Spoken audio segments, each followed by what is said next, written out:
La bibliografía que vamos a llevar, la base viene a ser el libro de Schwartz, que es el que ustedes llevaron en obstetricia 1. Si ustedes tienen el de Williams, que es lo mismo que Schwartz, pero un poco más envolvente, lo pueden usar. También tenemos el de Branca, el de Riva, y mis diapositivas, chicos, están con cosas del libro, o sea, hay, de acuerdo a nuestro libro de Schwartz, que yo les voy complementando con un libro de emergencia obstétrica y con el libro del soporte vital avanzado, que es el ALSU, que es para manejo de pacientes gestantes. La evaluación durante el semestre va a ser 2 parciales, primer y segundo parcial, cada uno con 25 puntos, el examen final, que es de todo lo avanzado durante el semestre por 35 puntos, 5 puntos de asistencia. Quien no falta ninguna clase, bueno, en esos 5 puntos.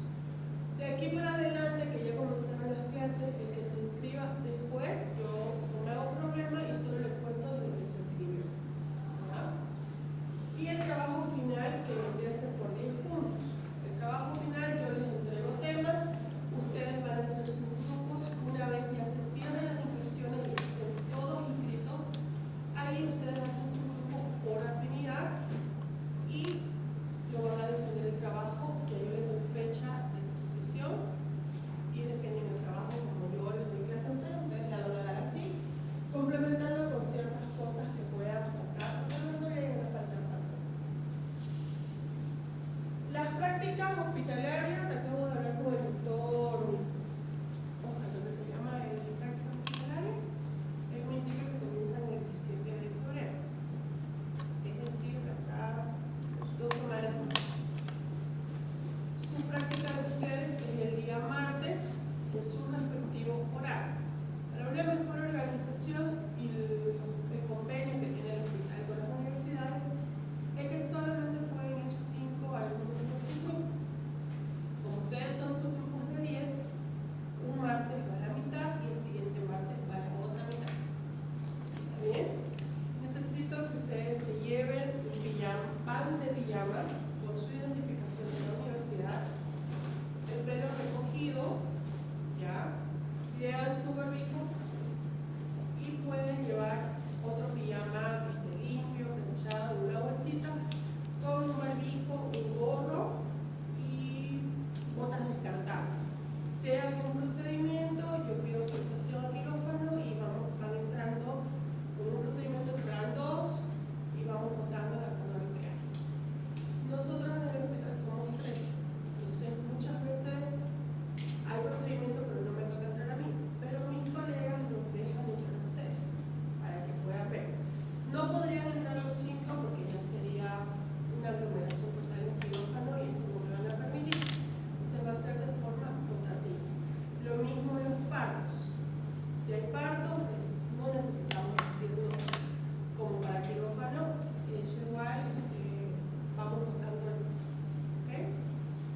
¿Qué más? Los días viernes de la noche yo hago turno. Si alguno quisiera hacer turno, voluntariamente las puertas del hospital están abiertas. Pueden ir. También hago un domingo cada 6 domingos. Si gustan, pueden ir y así pasamos visita.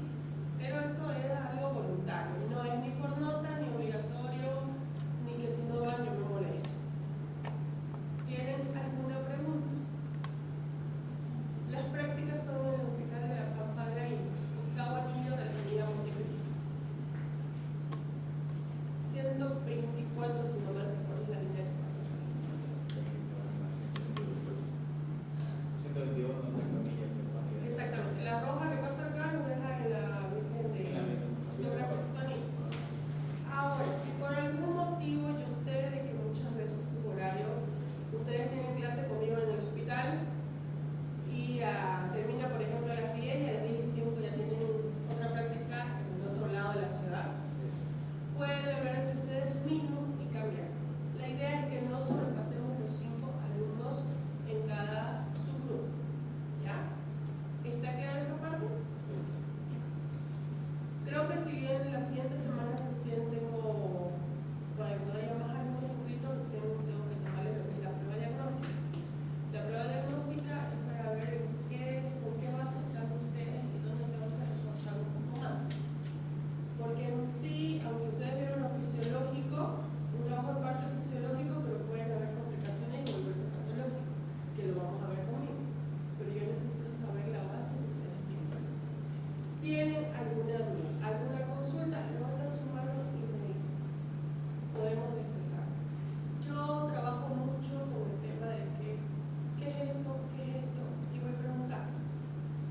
Luego tenemos causas ovulares, las causas maternas, pacientes anémicas, con tuberculosis, hipertensas crónicas, diabetes descompensada, causas funcionales, las causas inmunológicas, como viene a ser el síndrome tifosfolipídico, el lupus eritematoso.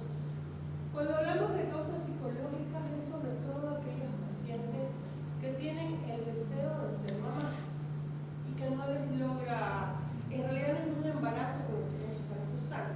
Psicológicamente les viene la menorrea, sienten las molestias y de un momento al otro les viene la menstruación y ellas lo toman como que sí, están embarazadas. Eso es algo psicológico. Las tóxicas es cuando hay algún tipo de inhalación, algún tipo de sustancia que la paciente pueda consumir. El uso de café, por el café está contraindicado en el embarazo porque tiene café. ¿Ya? También se ve mucha relación de abortos en estas chicas que trabajan en los surtidores. La inhalación de la gasolina de una forma indirecta les puede provocar. Los traumatismos pueden ser provocados, pueden ser accidentales, se cayó, la golpearon, tuvo un accidente de tránsito, que se puede ser causa de aborto. Y obviamente el uso de las drogas. El aborto, como les mencioné al principio, tiene una gran clasificación. Ya tenemos la amenaza de aborto, el aborto incompleto, el aborto completo, el aborto infectado, el aborto inevitable. Vamos viviendo cada uno de ellos. ¿Cuándo decimos que hay una amenaza de aborto? La paciente puede llegar a la emergencia con dolor leve, con sangrado, con amenorrea. ¿Qué es amenorrea? ¿Cómo se llama tu nombre? Luciana. ¿Qué es amenorrea?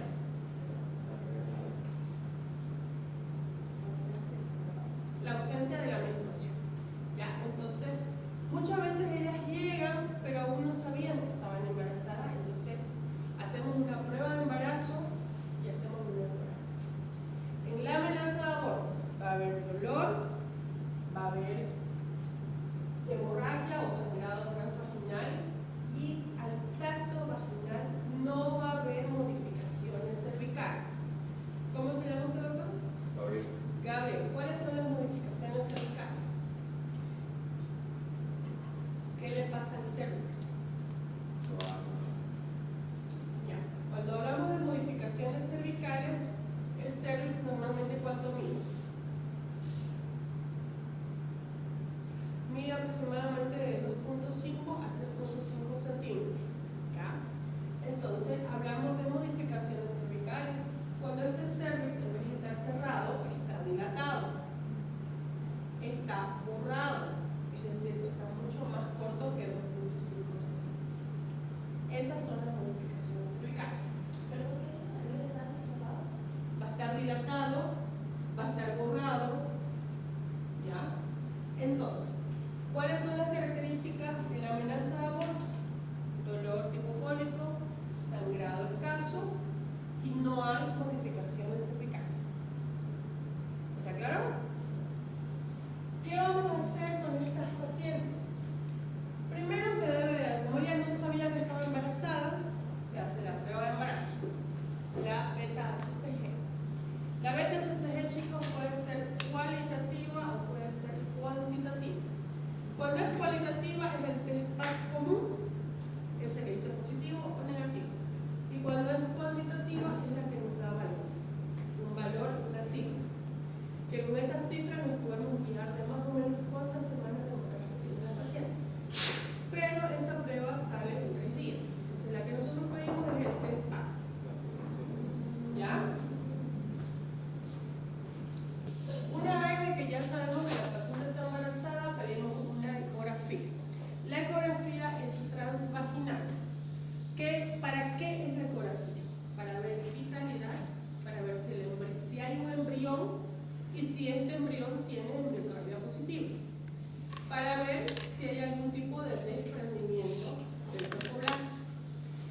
usar el propinoxato más cloricilato de medicina, que es el Viadil, que todos conocemos acá en Bolivia.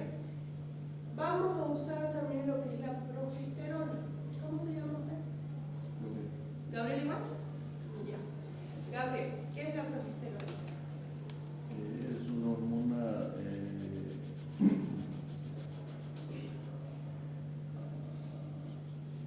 Una hormona del embarazo. es una hormona del embarazo. ¿Quién la produce? La pituitaria.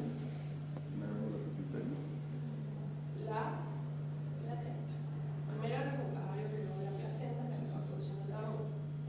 Entonces nosotros le vamos a dar a la paciente progesterona. La progesterona viene en una presentación de 200 miligramos, de 400 miligramos. Muchas veces la paciente cursa el embarazo con emesis o con hiperemesis gravídica, es decir, náuseas, vómitos. En la progesterona son unas cápsulas planas, como un huevito plano. La misma que puede tomar vía oral, puede colocarlo vía vaginal, porque tiene la misma forma de un óvulo.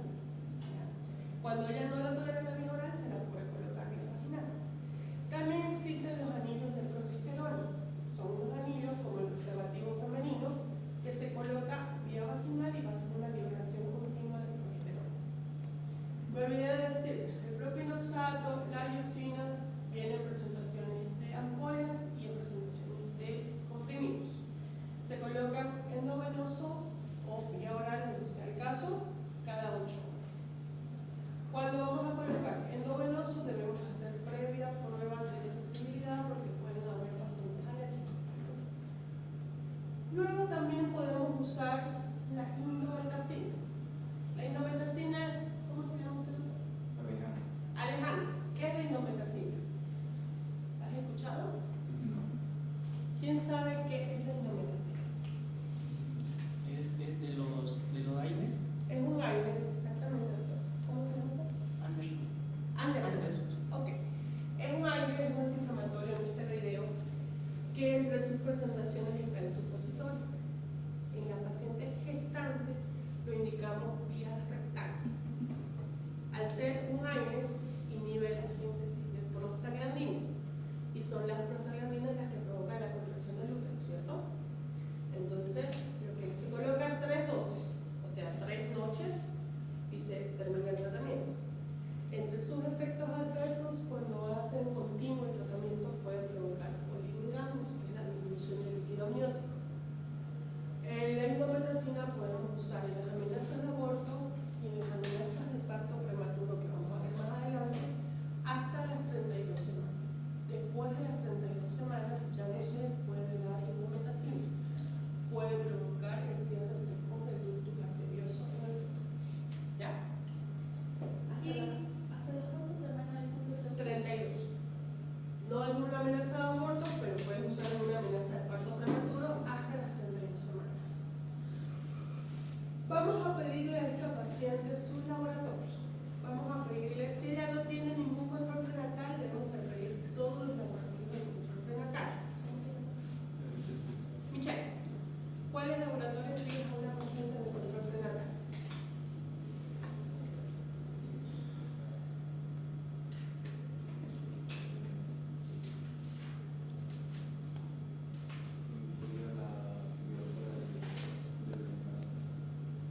¿La qué?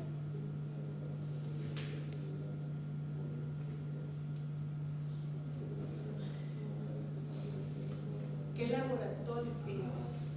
En un control prenatal se pide en laboratorio. Efectivamente se hace la semiología, se revisa la paciente, pero se piden todos los laboratorios del control prenatal. Doctorita, ¿qué está firmando? ¿Qué le pide? ¿Cómo se llama tu? Adriana, Adriana, ¿qué le pides? un hemograma,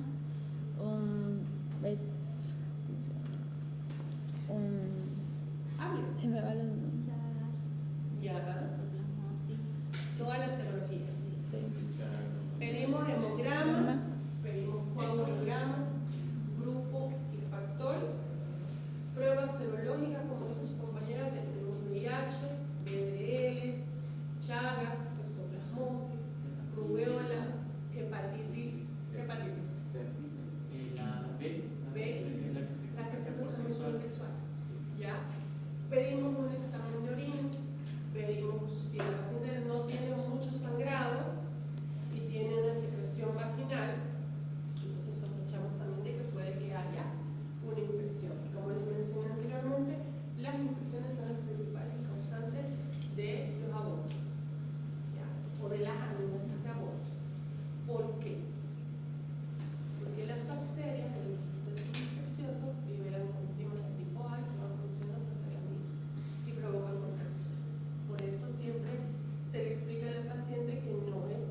churrito, la que arde, la que tiene olores característicos o características como ser leche cortada o secreción de tipo grumoso. ¿Qué pensarías tú, gineco, si es una secreción vaginal como leche cortada?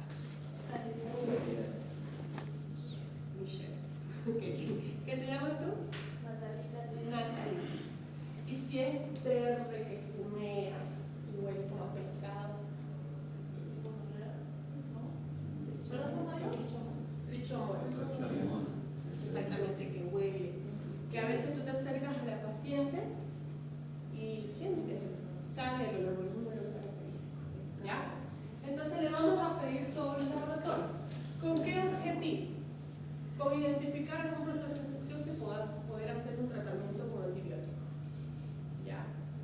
Porque de nada me sirve tener a la paciente internada con inhibidores, con progesterona, si no voy a tratar lo principal que viene a ser la infección. Okay. Bueno.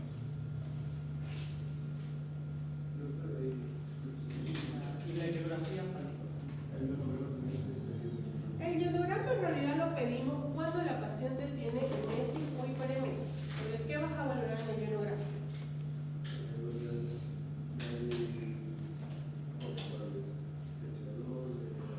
No, ionograma. Te estás confundiendo. Lo que tú me estás diciendo es gasometría. El ionograma va a evaluar sodio, potasio, eso. ¿Ya? Entonces, cuando se nos altera el sodio, el potasio, los estándares, puede ser cuando está vomitando, cuando viene una emesis, una hiperemesis. ¿Qué me decías, doctor? No te voy a llamar. Ya lo veo. Bueno, ahora vamos a hablar de lo que viene a ser el aborto inminente.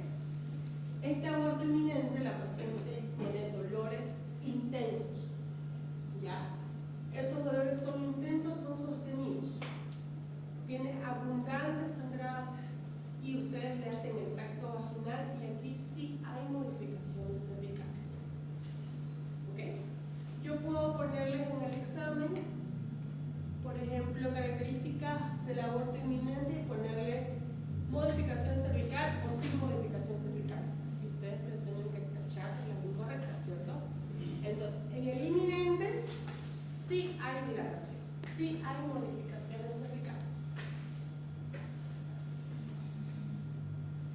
El aborto diferido es también llamado el huevo muerto, el aborto retenido o llamado el misset aborto. Cuando hablamos de un aborto diferido, quiere decir que la paciente está gestando, tiene un saco gestacional, tiene un embrión, pero no tiene embriocardio. ¿Ya? Si la muerte ha sido reciente, se va a observar el embrioncito tal y cual estuviera vivo, pero sin latir. ¿Ya? Y si fuera mayor a 24 horas, va a tener alteraciones estructurales. ¿Por qué? Porque en su mayor proporción es líquido. Y al estar en mayor proporción líquido, sin latido, entonces comienza a producirse lo que viene a ser la liquefacción o la disolución. ¿Está claro?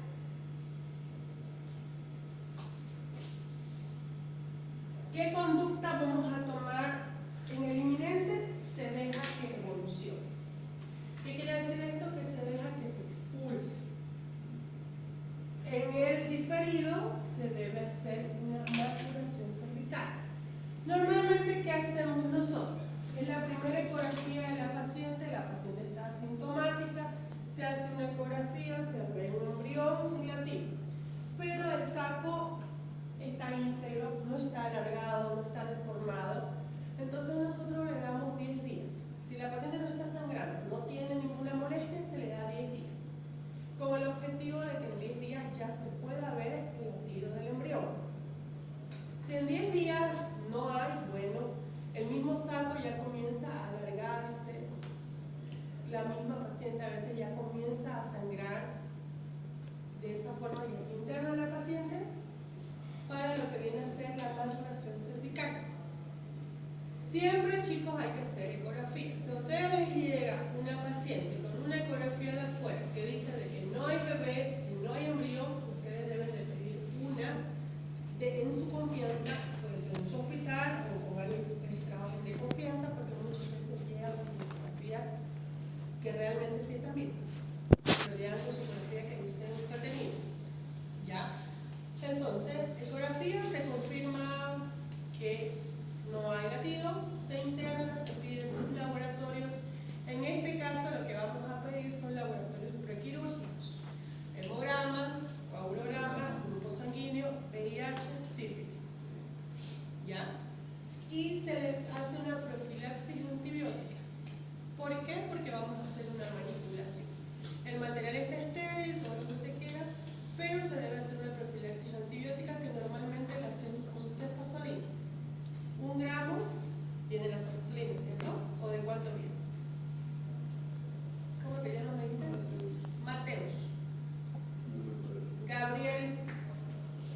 paciente sin ningún embarazo anterior, podemos colocar vía vaginal hasta 800 microgramos.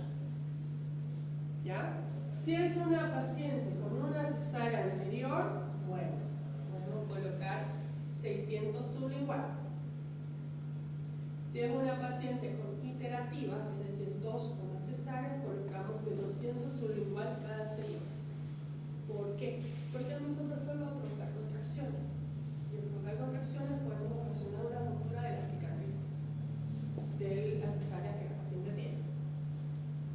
¿Está claro? Una consulta, y cuando, por ejemplo, no tiene hijos, pero se puede combinar vía vaginal con sublingual o no? Se puede. Se puede. Los americanos, ¿cómo te llamas? Natalia. Natalie, los americanos te dicen de que no por vía vaginal, todo por sublingual, porque por vía vaginal puede tener más riesgo de procesos infecciosos del tacto que se hace.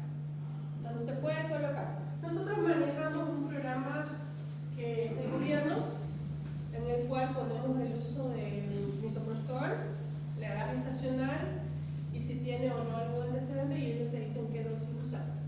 Les sale ahí, ¿ya? Y también existe lo que es la misoprostol, que igual se puede empezar si se toma vía oral. Depende de lo que tenga. A veces cuando el misoprostol, todos los cuerpos son diferentes. En una paciente puede hacer efecto en 5 o 6 horas, en la otra puede demorar 1 o 2 días. Entonces se suspende el misoprostol y se hace un periodo de ventana de 2 a 24 horas y se le puede dar la misoprostol, que es vía oral. Teóricamente el misoprostol comienza a hacer efecto entre 4 a 6 horas desde que se coloca la primera dosis. Efectos adversos del misoprostol: escalofríos, unos picos febriles que pueden hacer la paciente, cólicos intensos.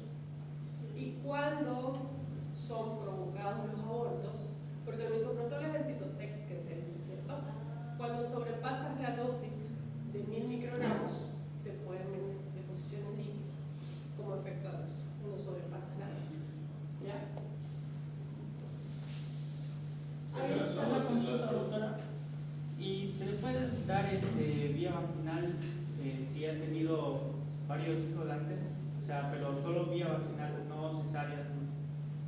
Parto fisiológico. Parto fisiológico Sí, normal. hasta 800 microgramos de la dosis. Ay, gracias. Doctora, entonces la dosis máxima para dar vía vaginal son 800 microgramos. Hasta 1000 microgramos cada 8 a 10 horas. Pero lo correcto es que damos nosotros 800. O sea, cuando tú sobrepasas los 1000, porque hay abortos provocados que se toman y se colocan. A veces se colocan 4 vaginales, se toman 4 y llegan con sus días de ganga y su sangrado. ¿Ya? El procedimiento que se hace una vez se produjo la maduración cervical, es decir, que el cuello se abrió, viene a ser lo que es el legrado o un ameo. ¿Qué es el ameo? Es la aspiración manual del uterino. El legrado es como una legra que procede a hacer el traspado. ¿Ya? El útero, chicos, siempre imagínenlo como, el cuello, perdón, imagínenlo como si fuera un reloj. 12, 6, 3 y 9. Y cada uno es por una hora. Cuando hacemos los legrados, nosotros entramos horas 12, raspamos. Vamos girando, 1, 2, 3 y vamos girando la legra para completar todo el reloj. Muchas veces se quedan restos hacia lo que vienen a ser los cuernos, las trompas, ¿no? Entonces siempre se va alegando. Luego tenemos el aborto en curso. Al cuadro anterior se le agrega lo que es la pérdida de líquido, ¿ya? Y a veces elimina lo que vienen a ser restos placentarios, ¿no? Ahí, cuando ya se produce eso, ya viene automáticamente lo que es el aborto incompleto. Es aquel que quedaron restos, no se han eliminado por completo. Se hace una ecografía y vamos a poder ver en la imagen restos ovulares. Y a estos dos que acabamos de ver, lo mismo. Podemos hacer maduración cervical, porque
La fusión. Ajá.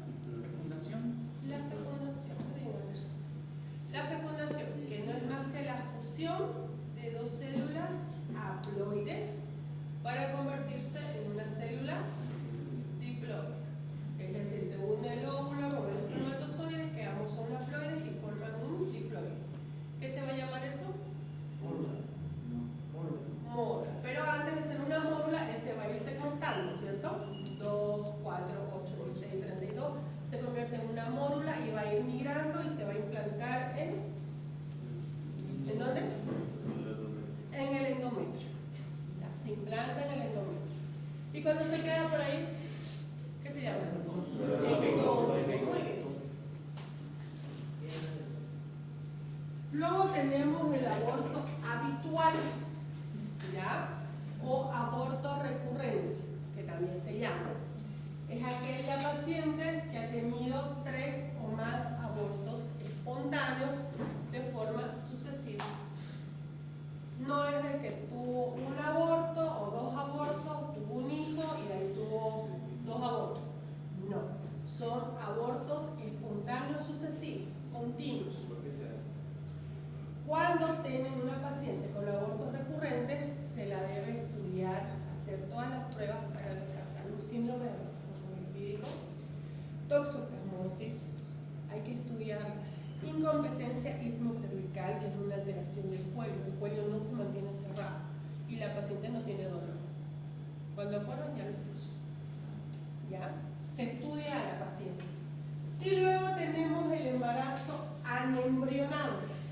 ¿Qué quiere decir? Está gestando, hay un saco gestacional, pero no hay embrión.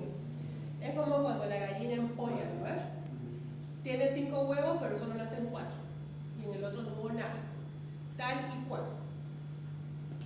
Cuando decimos nosotros este embarazo no va a seguir su curso. Cuando vemos que tiene unas características alargadas, miren, está bien alargadito. ¿Ya?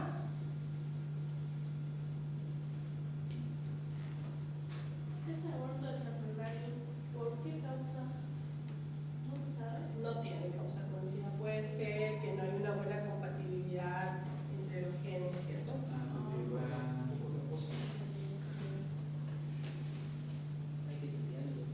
Ajá. ¿Qué dijo? Cuida la pareja. ¿no? Ah, la pareja. Sí. Porque a lo que impulsa difícil, ¿no?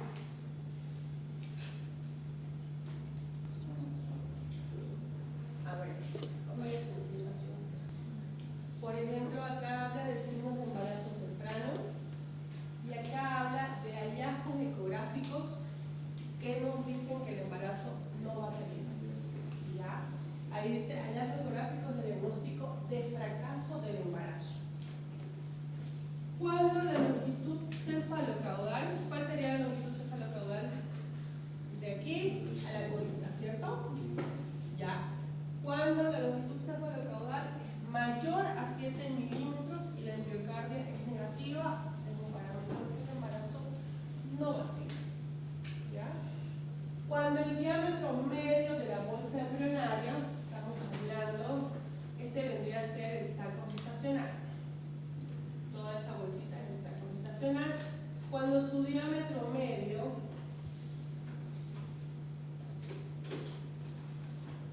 La primera que hay con usted, doctor. longitud cefalocaudal, puedes encontrarlo, algunos ecógrafos lo describen como LCR, que es longitud cefalocaudal, que dice, o LCC, longitud cefalocaudal. Entonces, cuando el diámetro medio del saco gestacional es mayor a 25 milímetros y aún no hay embrión, es otro diagnóstico ecográfico del embarazo posible.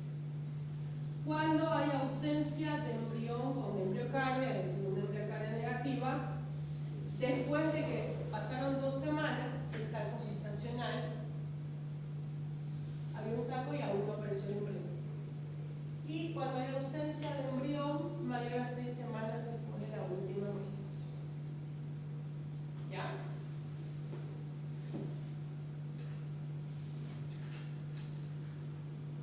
Lo vimos.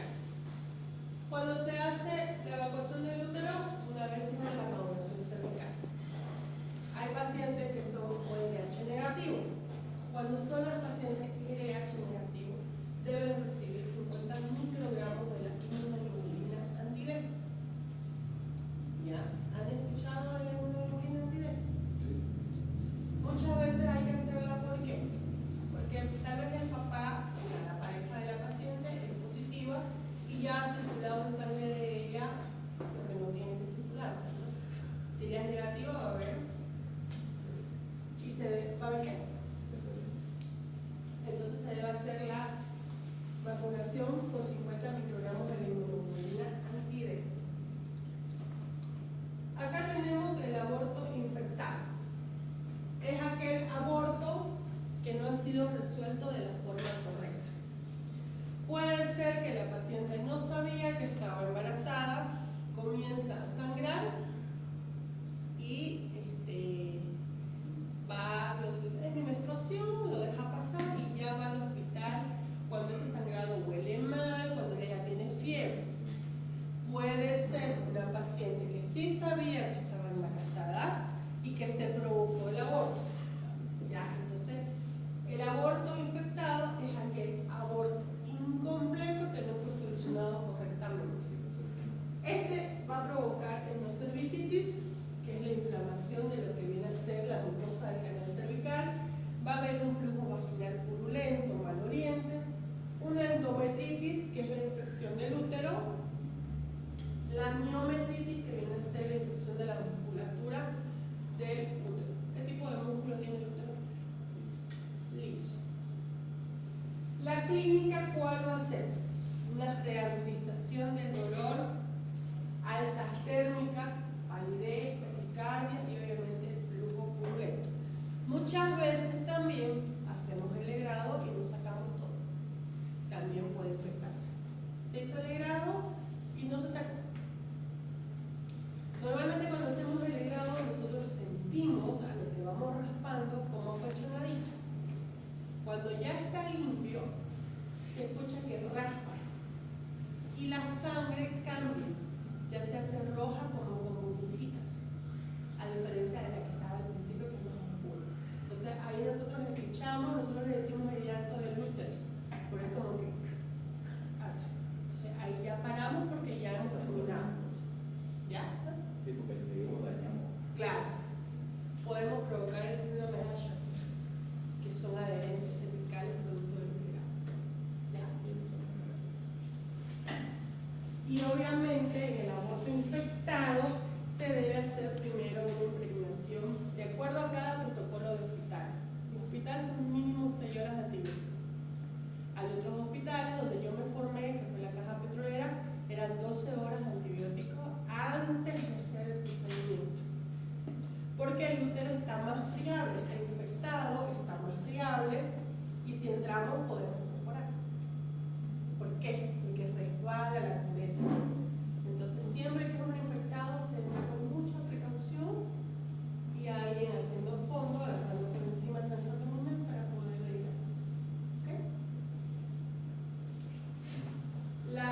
Cuando hacemos el aborto infectado, el tratamiento vendría a ser para cubrir gram positivo, gram negativo y anaerobos.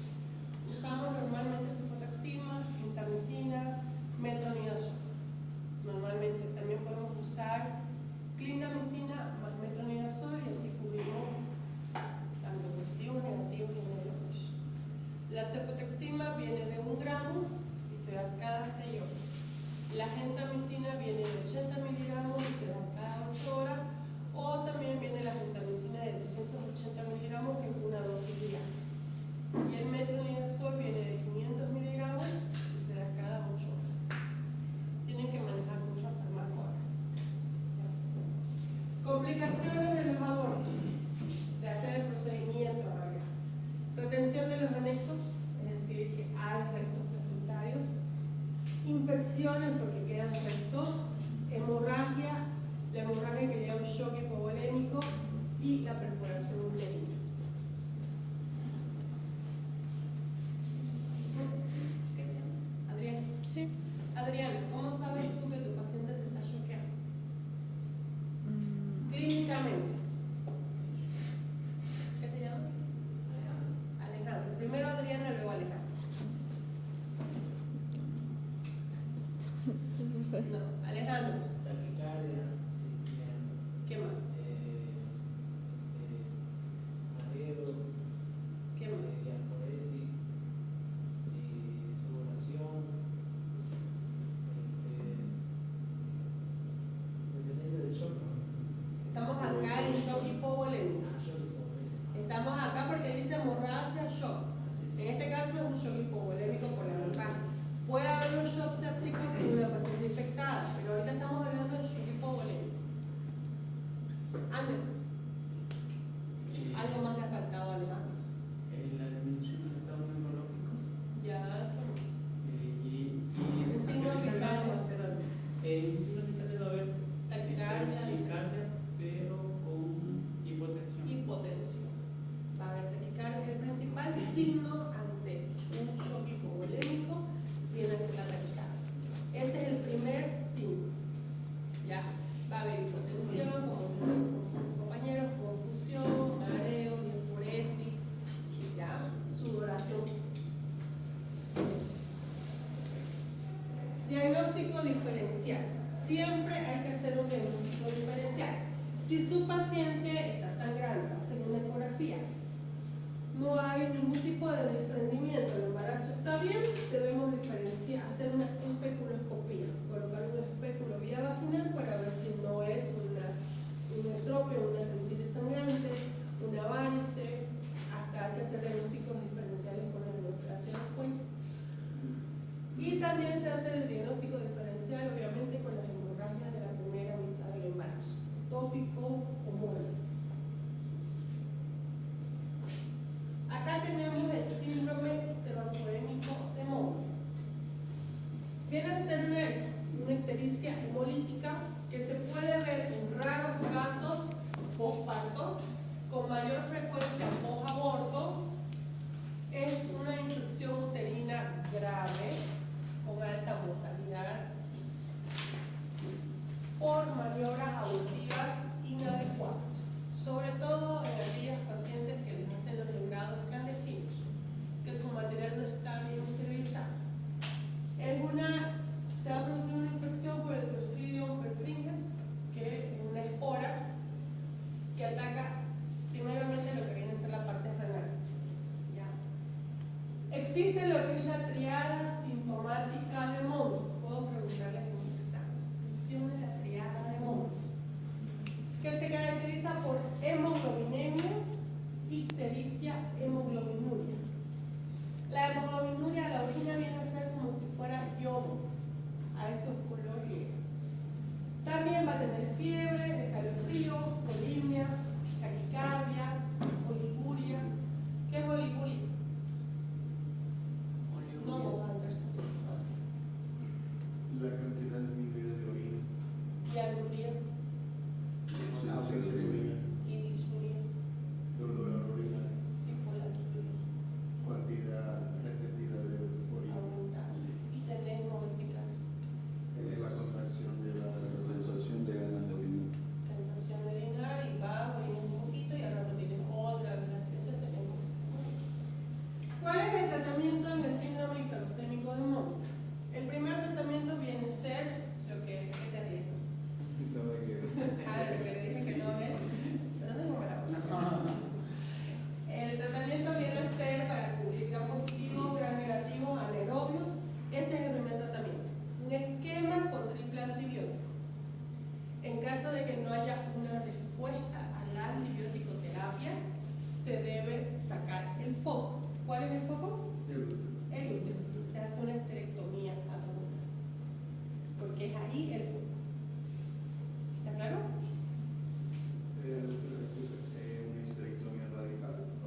¿Qué es el periodo intertrimestral?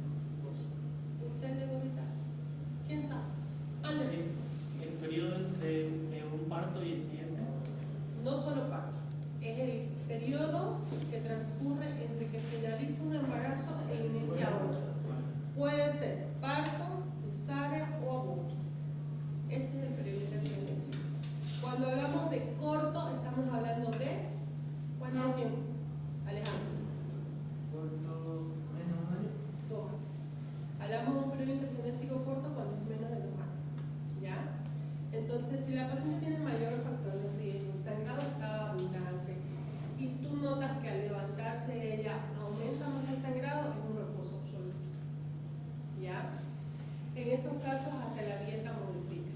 Es una dieta rica en fibras para evitar lo que es el estreñimiento, porque fisiológicamente en el embarazo nos estreñimos, ¿sí o no? Viste, las mujeres. ¿Ah? Las mujeres somos propuestas. Exactamente.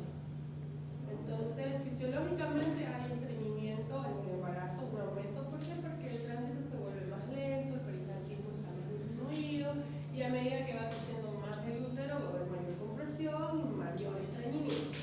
Entonces hay que modificar la dieta para evitar que haya estreñimiento y la paciente tenga ganas de chupar y que eso le provoque mayor sangrado. ¿Ya? Los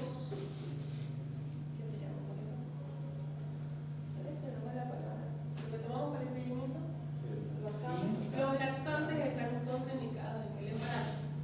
Ya, están contraindicados porque provocan contracción. Los cólicos provocan contracción. Normalmente a las gestantes se les da lo que son los aceites minerales, la vaselina para que bajen, ¿no? Las jaleas, se les modifica la dieta que sea una dieta rica en fibra, que coma granola, yogur, papaya, todo eso. Ciruelo, avena, todo lo que tiene fibra. ¿Por qué está aquí? Sí. Tengo una consulta. A lo que yo entendí, digamos, en embarazo o en amenaza de aborto, hay aparentemente por las contracciones un desprendimiento de la placenta, ¿cierto? Pero puede darse la ocasión que el desprendimiento se dé sin las contracciones. No. Bueno, puede haber un golpe traumativo. Ahí podría dependerse, ¿no? Pero normalmente son los cólicos. Porque si tú te recuerdas, sin el trabajo de parto, sin dolor no hay dilatación. Lo mismo sucede. Es la contracción uterina el que puede hacer de que el saco se vaya desprendiendo más y más.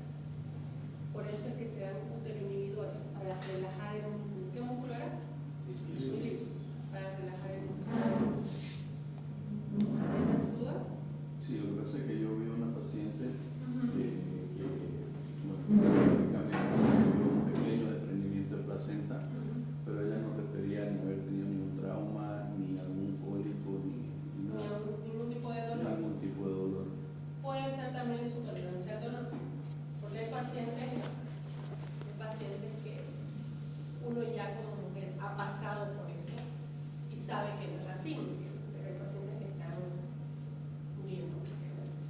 Entonces, hay otras pacientes que no me duele nada porque pueden ser contracciones leves que tal vez no son percibidas por ella, su tolerancia al dolor tal vez es alta, pero la mayoría de las veces la paciente siente su cuerpo, siente.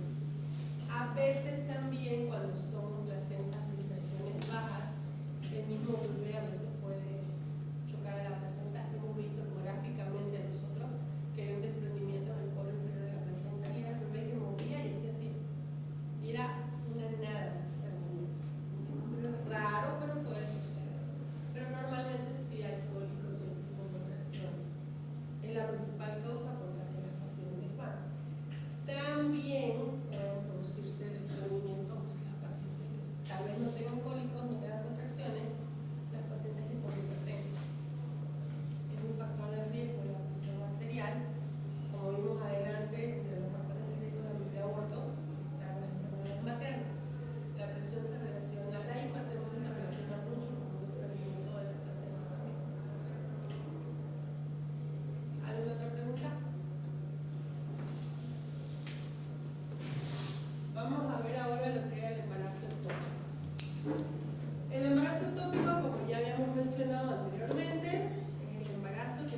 ¿Cuáles son los factores de riesgo?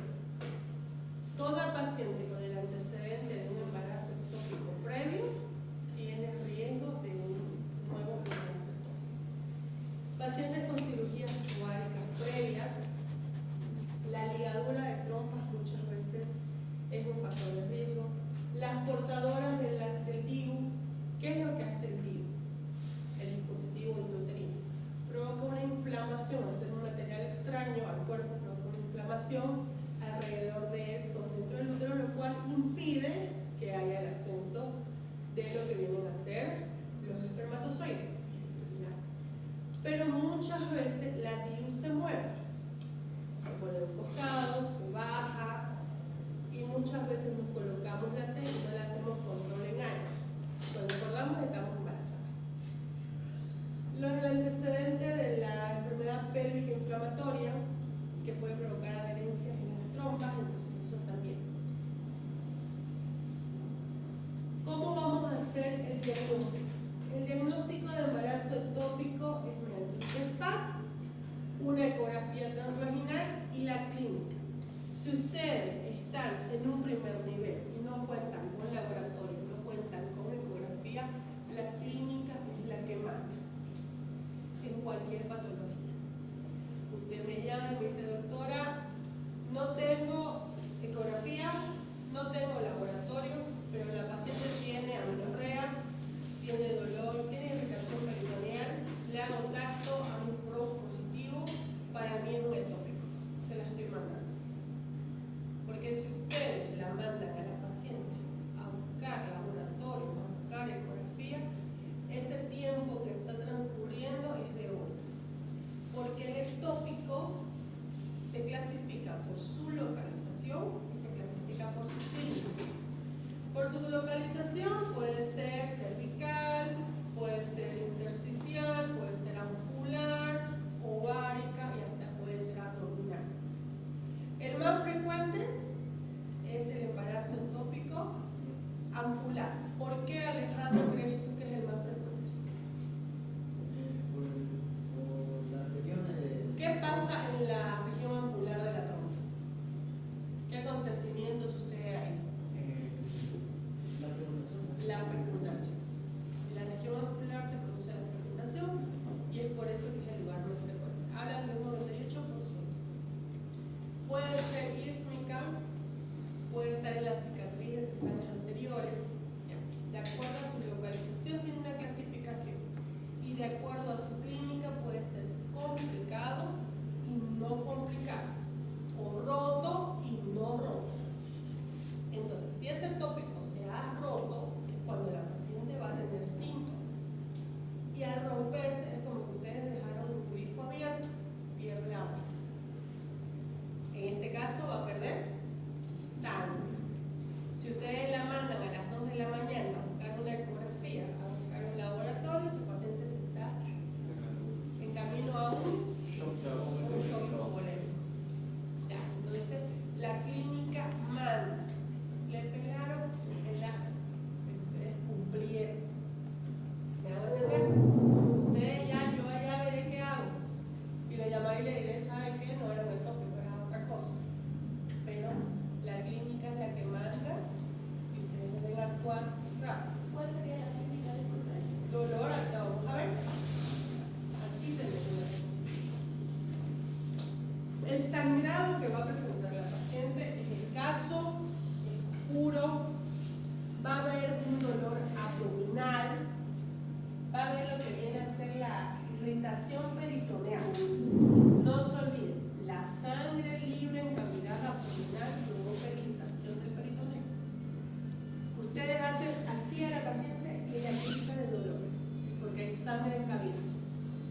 Palpa más profundo, mucho más fuerte. El útero va a estar menor que para la edad gestacional, tal vez ni palpable. Y cuando uno se ha roto, pueden sentirla la masa en el anexo. Ahora, en el roto, como está ahí, dice irritación peritoneal, signo de PROS. ¿Qué es el signo de PROS? Hacen el tacto, movilizan el cuello y a la movilización del cuello la paciente grita de dolor. Es porque hay líquidos en fondo de sangre. signo de la FON, el signo de la FON es dolor a nivel clavicular. ¿Por qué? Porque al haber sangre en cavidad, al haber una irritación peritoneal, va a provocar un espasmo del nervio frénico y eso va a dar una repercusión el dolor a nivel clavicular. ¿Ya? Entonces, ustedes, irritación peritoneal, PROS positivo es un ectópico y amenorrea es un ectópico.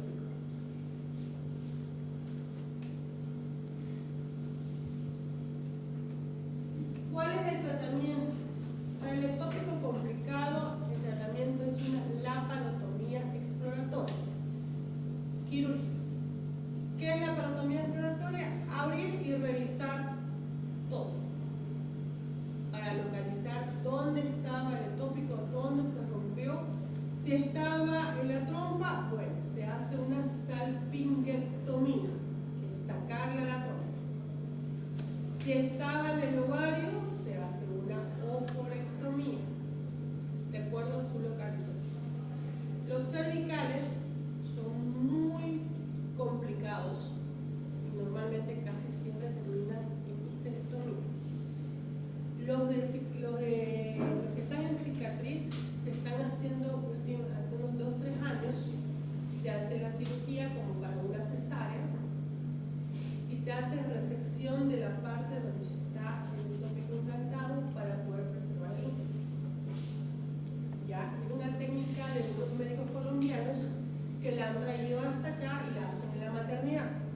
Nosotros hemos hecho uno en La Pampa, pero ¿qué hemos hecho? Hemos abierto, hemos localizado, estaba en cicatriz y hemos con una gasa y hemos ido como expandiendo, raspando. Luego de eso le hemos dado puntos para que no sangre. Pero sí la familia sabía que si eso sangraba, era una histerectomía.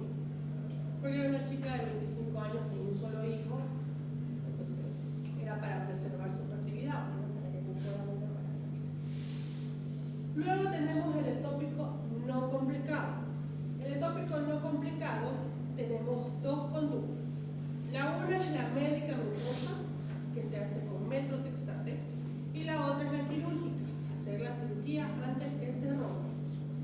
Cuando vamos a hacer el uso del metrotexate, es un tratamiento que se toma en conjunto con la paciente y los familiares, porque no es 100% que desaparece el ectópico, porque la teóricamente el metrotexate, al ser un antagonista del ácido fólico, va a haber una inhibición de lo que es la síntesis del ADN, y no va a poder desarrollarse y se va a absorber. Pero no siempre sucede eso. Y si no sucede eso, terminamos haciendo una cirugía abierta. ¿Ya? En caso que la paciente acepte, intente con el metrotexate, se coloca al día 1, 3, 5 y 7, 1 miligramo por kilo de peso, en 10 intercalados. Los días de la semana, para que me entiendas, lunes, miércoles, viernes, así tú mismo. Día 1, 3, 5, 7. 1 miligramo por kilo de peso. Efectos adversos en un mal manejo del metrotexate. ¿Saben por qué el metrotexate? ¿Saben para qué usan metrotexate?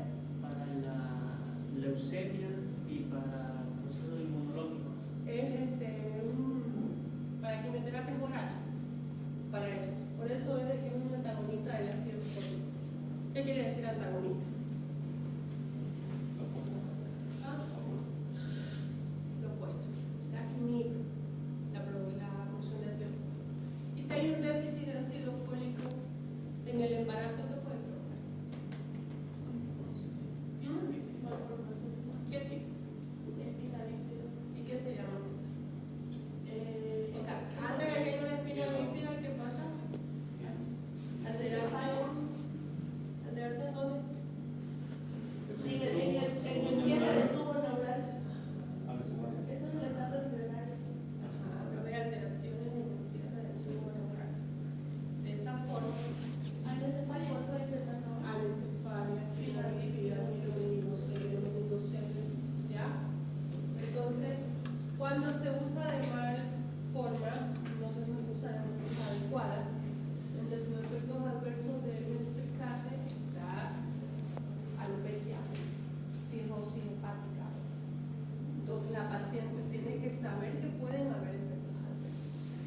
encima no haga resultado y que terminemos entrando al quirófano.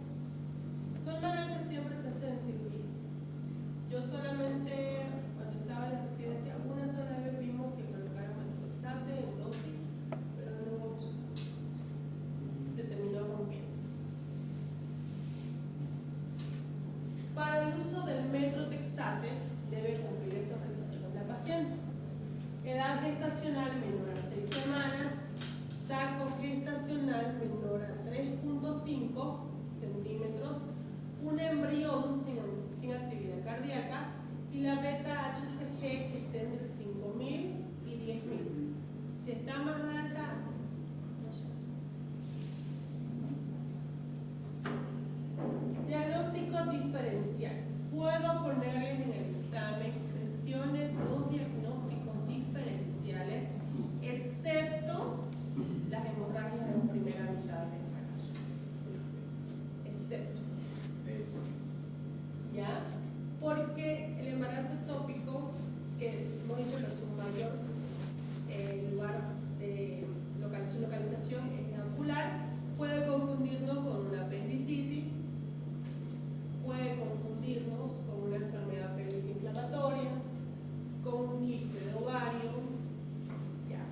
Muchas veces las pacientes entran por apendicitis y terminan llamándonos porque es un ectópico. ¿Ya? Entonces, hay que hacer su diagnóstico diferencial. Puede ser un quiste torcido, un quiste hemorrágico. Y por último, la mola hidatiforme. Esta imagen es una paciente que nos llegó al hospital con un sangrado y dijo: yo boté algo, doctora, y lo llevó en su bolsita negra y era una mola, que es un tejido con vesículas, que viene a ser una degeneración quística de las velocidades coriales que abarca lo que es la placenta. Es una patología de la placenta. ¿Ya?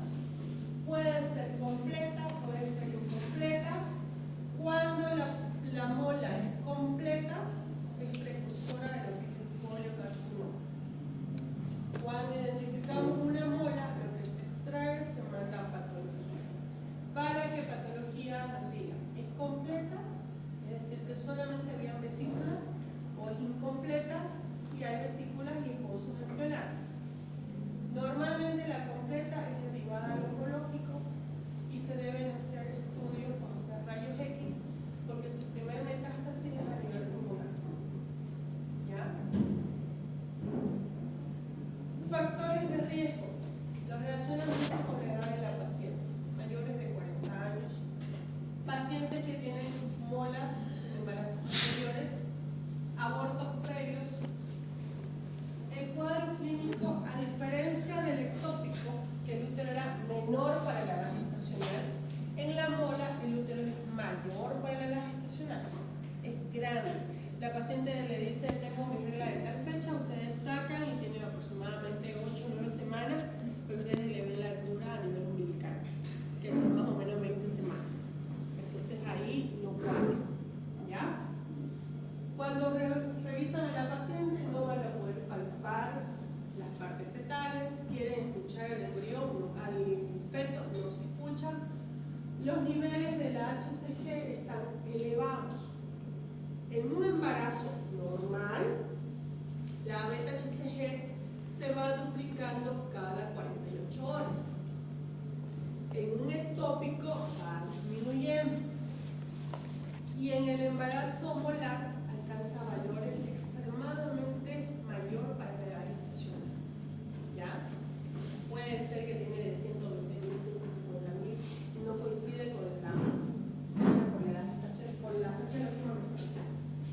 Tiene sangrados que son continuos, son intermitentes, es decir, que la paciente dice: no, estaba sangrando 2 días, se me cortó, me volvió, y tiene ese tipo de sangrado.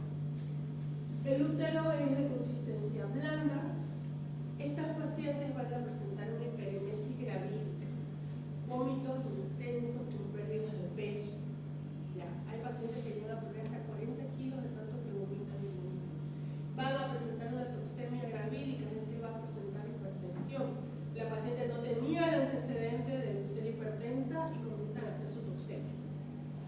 y obviamente la expulsión por vía vaginal de vesícula. Ella va expulsando. El diagnóstico se realiza por la ecografía transvaginal, con la evacuación espontánea de lo que es el tejido molar, es decir, que la paciente lo elimina. ¿Por qué la HCG está tan alta?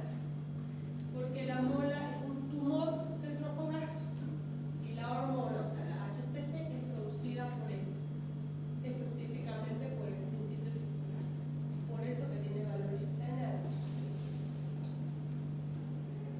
Diagnóstico diferencial, las hemorragias de la primera mitad. Hay que hacer un diagnóstico diferencial con el poligramnios, que también nos da una altura mayor para la edad gestacional, que es el aumento de líquido amniótico mayor a lo normal. El embarazo múltiple, porque igual es la altura mayor, se hacen los diagnósticos diferenciales y eso lo hacen mediante una ecografía. Tratamiento.